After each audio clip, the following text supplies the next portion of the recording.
akupuntur itu bukti cepatnya itu kayak kasus nyeri ya, kasus nyeri bahu, nyeri nyeri tangan, nyeri kaki itu paling enak gitu, lebih cepat kita dalam hasil. Oh iya bener udah nggak nyeri. Iya, boleh kalau nanti ya setelah ini satu lagi boleh tentang nyeri ya.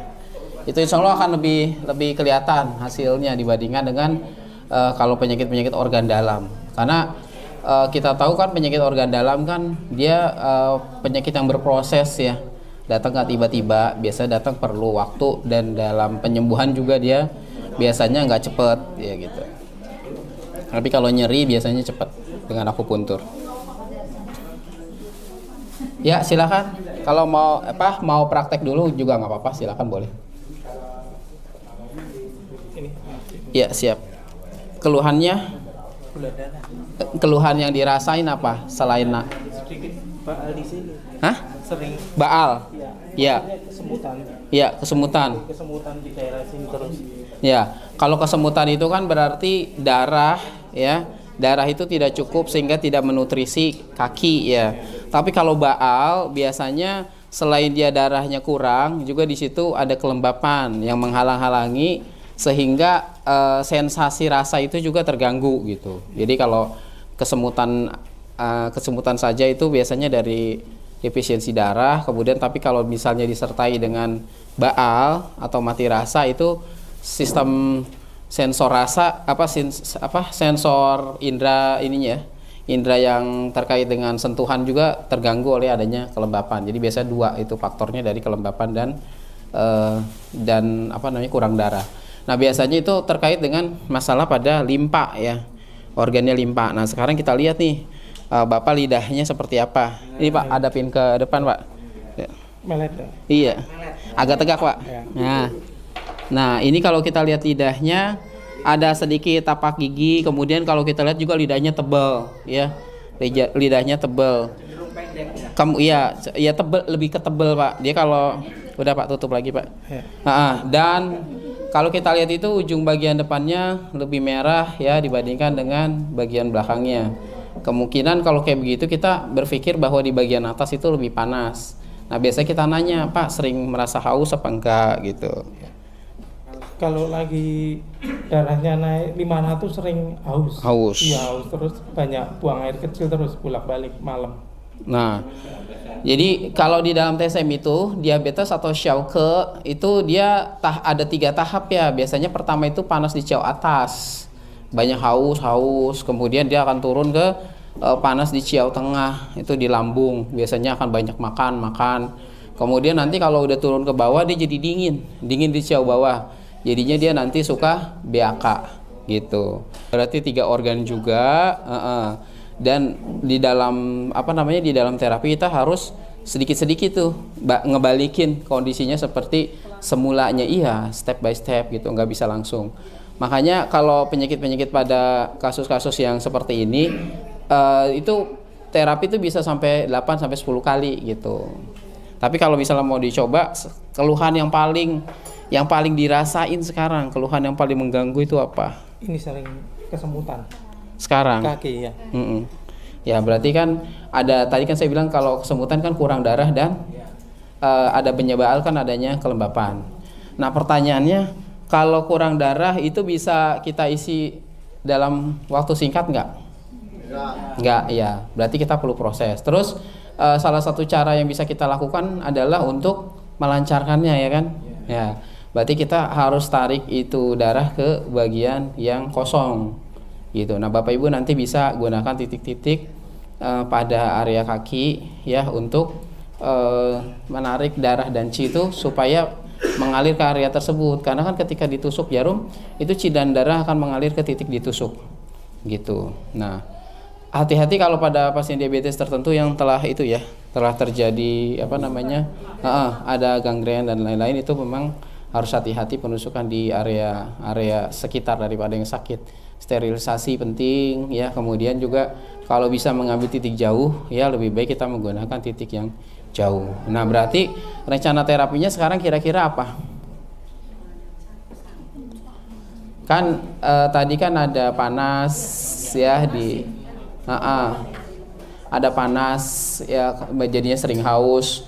Kemudian di bagian bawah juga dingin, makanya sering BAK ya. Kemudian ada darah yang kurang dan ada kelembapan. Banyak sekali kan yang harus kita lakukan gitu. Makanya harus sedikit-sedikit. Nah, coba nanti kita terapi sesuai dengan prinsip ini aja ya, prinsip umum tonifikasi paru, limpa, ginjal gitu. Gitu Pak. Nanti paling nggak bisa langsung keluhannya hilang gitu Pak. Gitu ya. Seperti itu. Sekarang kalau misal mau di akupuntur, kita coba akupuntur di titik subbelakang. Nanti saya ambil titik subbelakang pankreas. Itu kan ada titik subbelakang pankreas, itu yang biasa digunakan untuk pasien diabetes. Gitu Pak. Sekarang ini aja Pak, tusuk subbelakang Pak. Ditusuk subbelakang.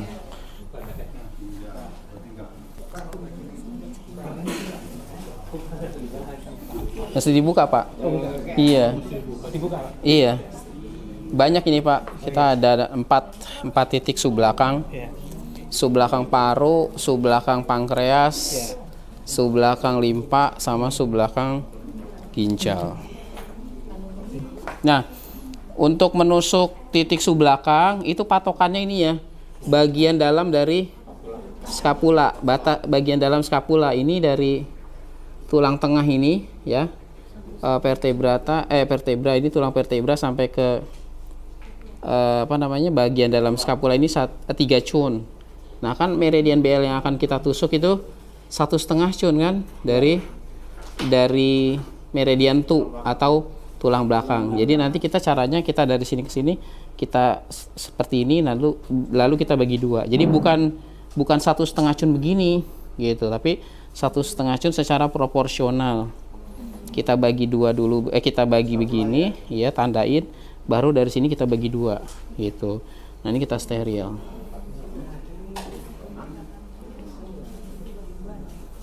Ya, jadi bukannya kita menggunakan itu, bukan menggunakan misalkan satu begini katanya 1,5 cun kan, gitu. Bukan begitu, atau begini dan ya biasa sih begini ya 1,5 cun. Bukan, tapi kita bagi 2 dulu. Bukan bagi 2 ya. Kita cari ini batas dalam skapulanya. Baru setelah ketemu kita bagi 2 gitu. Ada yang hafal nggak subbelakang paru-paru lokasinya di mana? Iya. Lokasinya?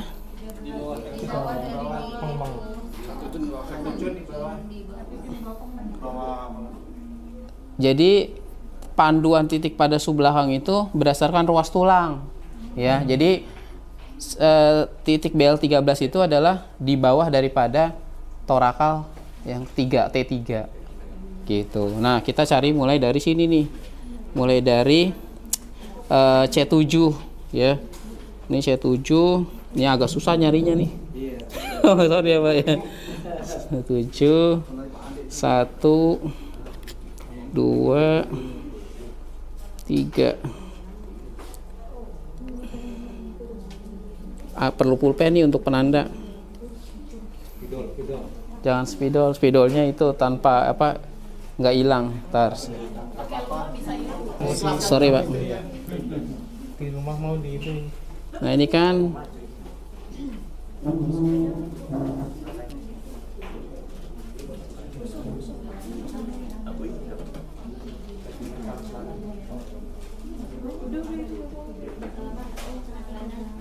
satu,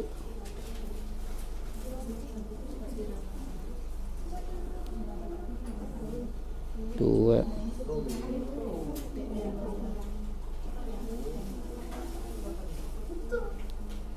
tiga. Nah, kalau dibawa dari skapula ini dia ke ini ya, ke T7. Jadi nanti kita untuk mengkonfirmasi, Pak. Ke belakangin, Pak.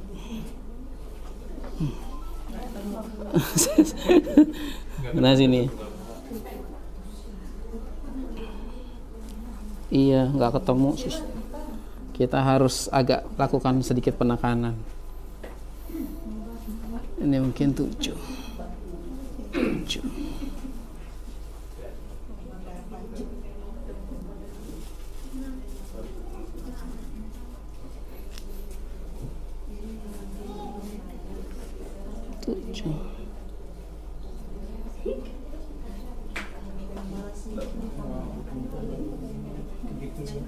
4 7 3. Nah, ini 7 kan setara BL17 ya, BL17. Nah, kemudian di sini 17. Setelah BL17 ini 01 ya. 01 ini adalah titik subbelakangnya pankreas nih. Di bawah sini. Yang kalau orang diabetes itu biasa kita ambil di sini. Subbelakang pankreas. Berarti di Antara BL17 dan BL18. titik dominan darah. Enggak, titik dominan darah kan BL17. Abis itu kan kosong. T8 tuh nggak ada. Iya. T9 baru BL18. Nah, ini di T. Kosong itu. Ya. Di BL sini nggak ada BL di sini.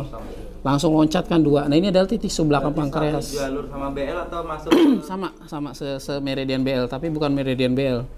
Bukan titik pada meridian BL. Kemudian 7, lah ini 8 berarti. Iya. 9 10 11 12 1 2. Ini saya agak kesulitan mencari. Dalam banget ya. dalam banget. Dalam banget tuh bahasa lain dari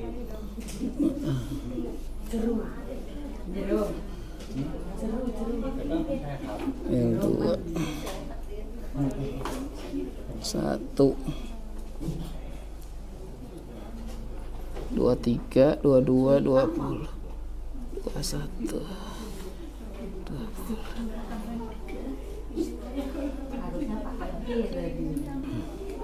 saya juga kan. gitu. Nah, nanti kita tusuk di sini ya.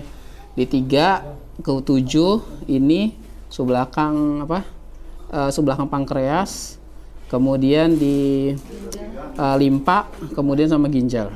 Ya, seperti itu. Ya, seperti itu. Ini nanti akan kita tusuk. Oke. Kalau penusukan di subbelakang itu dia boleh ke bawah arahnya atau boleh ke tulang belakang. Seperti itu.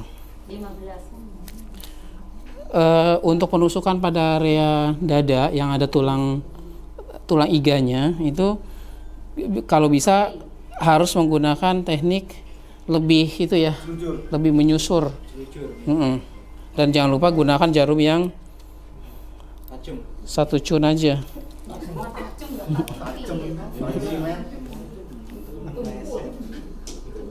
Ya.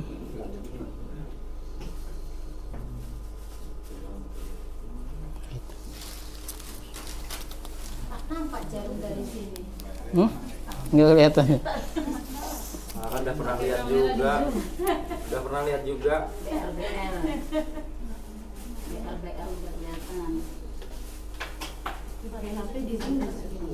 Gitu.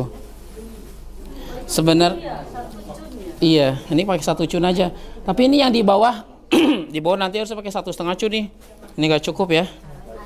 Nggak cukup.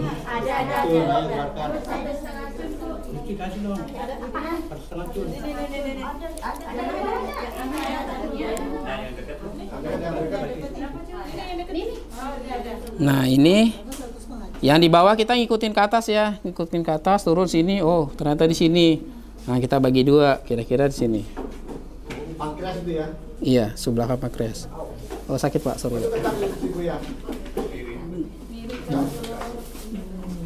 Berasa nggak Pak? Berasa Apa rasanya? Perih? kering gitu kayak setel.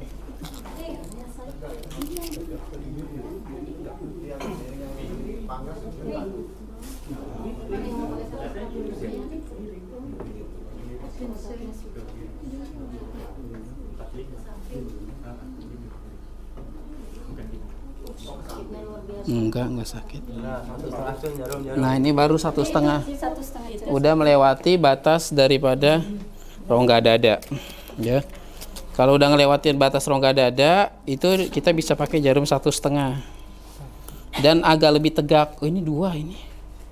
Ini 1,5. Nggak apa-apa.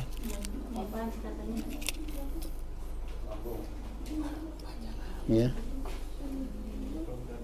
Sorry Pak. Kepanjangan dikaget.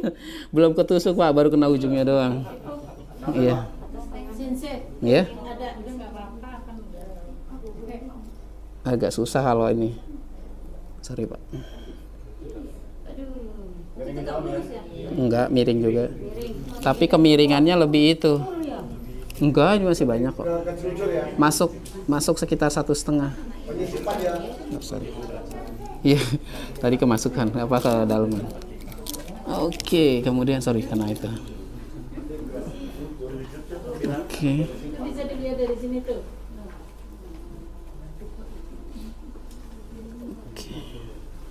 Nah ini agak sulit kalau jarum panjang. Sebenarnya harusnya kalau di itu kita cuci tangan yang bersih dulu ya. Kita boleh pegang kayak begini ya.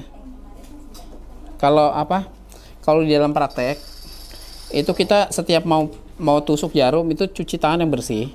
Itu kita boleh pegang di sini. Gitu. Tapi kalau di ujian nggak boleh, harus pakai kapas. Harus dipegang dengan kapas. Karena kalau begini kan dia akan melengkung dia. Kasihan pasiennya itu nanti kaget ya. Karena begitu jarum itu nempel kulit, dia nggak bisa langsung masuk. Gitu. Nggak bisa langsung masuk, dia pasti mundur ke belakang nyendal gitu. Seperti itu. Nah, biasanya kita Apa yang Anda rasakan, Pak? Kemang. Kemang besar. Oke, kemudian di ginjal. Tuh, susah saya. Harus ditahan. Gitu ya. Terus pertanyaan, boleh nggak Pak? Saya cuma nusuk di sebelah aja. Boleh ya. Boleh nusuk.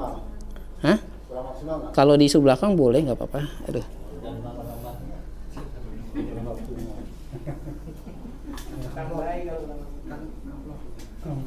Nah, seperti itu.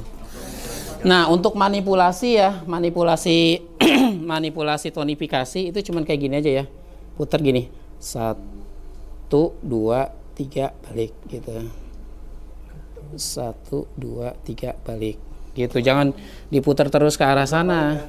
Iya, dibalik sekali. Iya. 3 putaran balik 1. 1 2 3 balik. Gitu. 1 2 3 balik.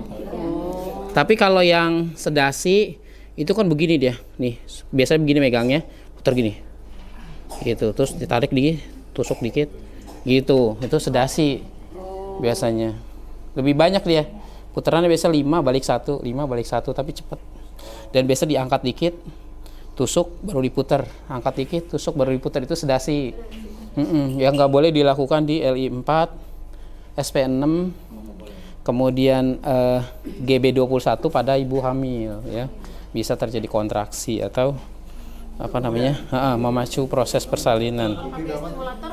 Ya sama aja. GP berapa tadi?